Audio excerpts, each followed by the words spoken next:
You know, it's not only lumber prices coming down, but if you can believe it, gas prices, 38 days running, you're paying less each day for a gallon of gas. Still very high from where it was a year ago, but it's a start. Tim Stewart joins us right now, the U.S. Oil and Gas Association president on that, as I said.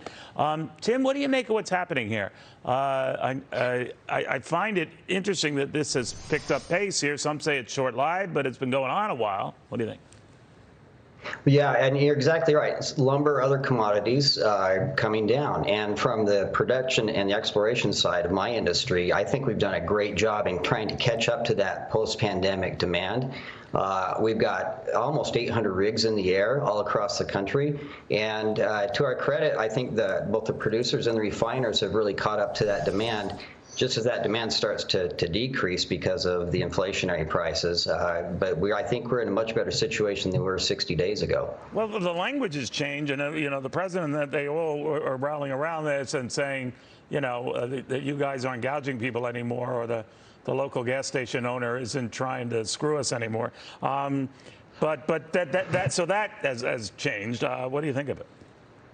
Yeah, we've got that going for us, I guess, don't we? The reality is, like, the president doesn't have an awful lot of credit cards to swipe anymore. He can't turn to the Strategic Petroleum Reserve. He can't turn to the Saudis. He's got to turn to his own U.S. producers, and that means he's got to work a little more closely with us, but also he's got to take a hard look at what's the production and the activity on the federal lands and onshore and offshore is. That's still 15 to 20% of the overall portfolio. So while the producers on the private lands have really risen to the occasion, it would be really nice if we could get the federal component of that portfolio up to where it could be. And then I think you'd see some real relief coming forward in the next few months, given where inflation is and everything else. You know, Tim, I welcome the lower gas prices. I do the lower lumber prices, but I also fret over what might be creating that.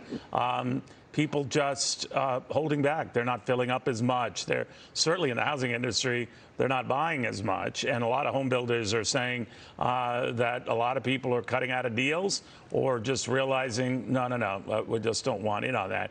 And normally when demand starts to subside, the prices, of course, will come down. So is a lot of this built on a slowing, maybe an economy headed toward a recession? Yeah, I think I agree with that 100%. And, you know, it's been interesting as gasoline prices, as crude has come down, natural gas is still very, very high. And that's for a number of reasons. One, our excess storage capacity is really low.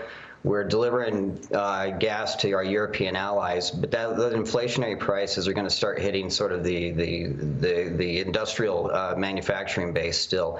So there's a lot of inflationary uncertainty still built in there. Worst time in the world, I think, though, to declare a climate emergency, but that's what the administration was talking about this week. All right. You guys break bread and going to get together again, or is that just out of the question? No, I think we are, actually. Yeah. We've had some really good entrees with the political administration, the administrators, and we're looking forward to the next few weeks. I think we've got some good things ahead of us. Stay tuned, and I'll be watching. Tim Stewart, have a safe weekend. Good seeing you.